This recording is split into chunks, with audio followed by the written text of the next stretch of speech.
ভাই আমি একজন সৌদি প্রবাসী, সাধারণ কর্মচারী। আমরা এখানে থাকি, অনেক কষ্টে আমাদের দিনকাল কাটে। কিন্তু আমি দেশে যাব, এখানে আমার আত্মীয় স্বজনের সাথে দেখা করব, আমার ভাই ব্রাদার বাপার সাথে দেখা করবো, কিন্তু আমি দেশে যেতে পারতেছি না, কারণ টিকিটের কারণে। কারণ আগে টিকিট আমাদের আপ ডাউন ছিল 42,000 টাকা দিয়ে আমরা আপ ডাউন করতাম প্রবাসীরা, আমরা রেমিটেন্স যোদ্ধা। এখন বর্তমানে এই ইউনূস সরকার আসার পরে এইটা এখন 1,92,000 টাকা। আমরা তো আশা করছিলাম যে 5 তারিখের পরে শেখ হাসিনা বিদায়ের পরে হয়তো আমরা আরো টিকিটের দাম 42,000 থেকে 30,000 টাকা 25,000 টাকায় নিয়ে আসবো, কিন্তু এখন দেখতেছি যে আমাদের উপরে জুলুম চলতেছে। আমরা এখানে কয় টাকায় বেতন পাই বলেন? এই কয় টাকা বেতনের মধ্যে যদি 1,92,000 টাকা যদি আপ ডাউন টিকিট দিতে হয় আমাদেরকে, তাহলে তো এখানে দেখেন শত শত প্রবাসীরা আছে, এদের পক্ষে তো যে এইভাবে আমরা বেতন নিয়ে আমরা টিকিট কেটে আমাদের দেশে যাওয়া। তাই আমাদের জোর দাবি, এবং আমরা যে এয়ারপোর্টে যাই সেখানে আমাদের একটা বেশি 2টা মোবাইল নিতে দেয় না, এইটাও তো আমাদের জন্য একটা বার্ডেন।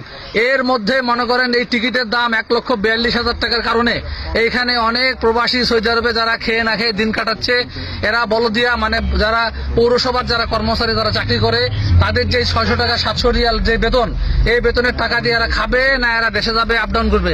এখানে রাস্তাঘাটে প্রচুর বাঙালি আমরা পাই যারা তারা খায় না খায় দিন কাটাতেছে, এবং তাদের দিকে তাকাইলে আমরা থাকতে পারি না।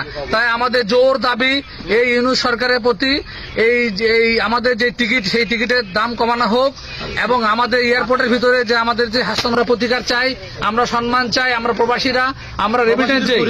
এই দেশে আমরা যে রেমিটেন্সটা দেই সেই রেমিটেন্সে বাংলাদেশের অর্থনীতির চালিকা শক্তি আমরা। বাংলাদেশে গার্মেন্টস সেক্টরের পরবর্তীতে এই যে আমাদের দেখেন দাঁড়ায় আছে শত শত প্রবাসী, এরা বাংলাদেশের অর্থনীতির মূল চালিকা শক্তি আমরা।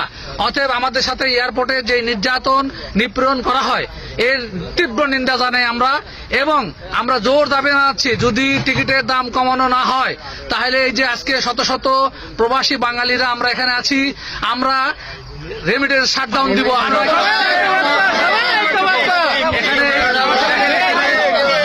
বাঙালিরা অনেকে বিক্ষুব্ধ।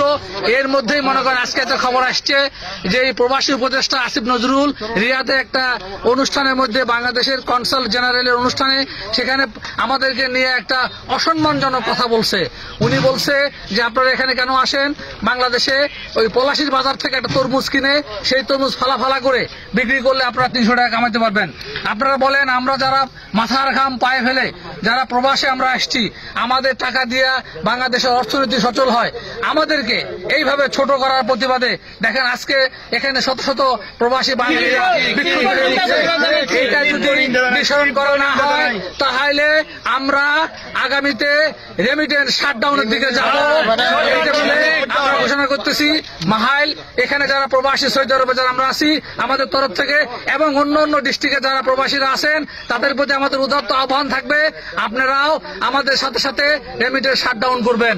কারণ রেমিটেন্স শাটডাউন না করলে আমরা যে 5 তারিখের আগে যে সুফলটা ভোগ করতাম এখন তো আমরা পাচ্ছি না, এখন আমাদের কাছ থেকে টাকা পয়সাগুলা কেড়ে নেওয়া হচ্ছে। তাই আমরা রেমিটেন্স শাটডাউনে যাব ইনশাআল্লাহ। আমিও একমত, আমিও রেমিটেন্স শাটডাউন করে দেবো। আমাদের এয়ারপোর্টে বাংলাদেশ এয়ারপোর্টে যে কোনো মূল্যায়ন পাই না, একজন পাবলিক আমি পাই, তার জন্য আমরা অনেক অত্যাচার নিবেদিত হই। আমরা এয়ারপোর্টে যাই, সেটা আমরা একজন প্রবাসী যখন এয়ারপোর্টে যাই মনে হয় আমরা এখানে ভিখারি হইয়া যাইতেছি বাংলাদেশে। এই অবস্থা করে আমাদের সাথে। হ্যাঁ, তাহলে এই অবস্থা যদি আমাদের সাথে এখনো করে তাহলে আমরা রেমিটেন্স একবার শাটডাউন করে দেবো। সমস্ত সৌদি, দুবাই, আরব কান্ট্রি যত প্রবাসী আছে সবাইকে অনুরোধ করবো সবাই রেমিটেন্স শাটডাউন করে দেন, সবাই রেমিটেন্স শাটডাউন করে দেন। তাহলে এদের নাকে কানি পানি হাজার টাকা দেয়, সেটা এখন তাহলে এত বাঁধলো কে? কালকে বলে 95,000 টাকা বলে পড়ছে, 1,95,000 টাকা, 1,70,000 সরকার আসার পর থেকে এইভাবে যে বাড়ি গেল সেটার অনুভূতিটা প্রকাশ। এই সরকার যদি 1,95,000, 1,05,000 যদি করে ফেলায়, 1,45,000 হয় তাহলে তো ভয়াবহ। তাহলে তো এই সরকার দিয়ে কি করবেন? দেশে আমরা দাম কেমন কেন? আমার যে বেতন 1,90,000 ইয়াতে তো 1 বছর লাগবে আমার টিকিটের টাকা জমাইতে। 500 রিয়াল বেতন দিয়ে কি হয়? ঠিক আছে তো, ঠিক আছে, ঠিক কি হইব? নিরাপত্তা নেই, ছেলে মেয়ে তো শেষ। আমি নিজের জানি বাঁচবে না, ছেলে মেয়ের চিন্তা করে লাভ আছে? নিরাপত্তা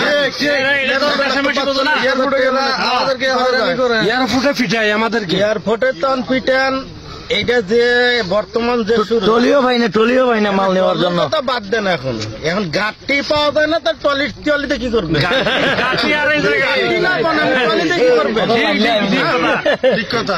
আমরা বাংলাদেশের তাহলে একটা দিন হিসাব করেন যে বাগদাদ গেছিলাম গত 1 বছর আগে, ব্যাগ দুটি পাচ্ছিলাম না, ছেড়ে দিতে চলে গেছিলাম। তাহলে এইটাই বাংলাদেশ আবার শুরু হয়েছে।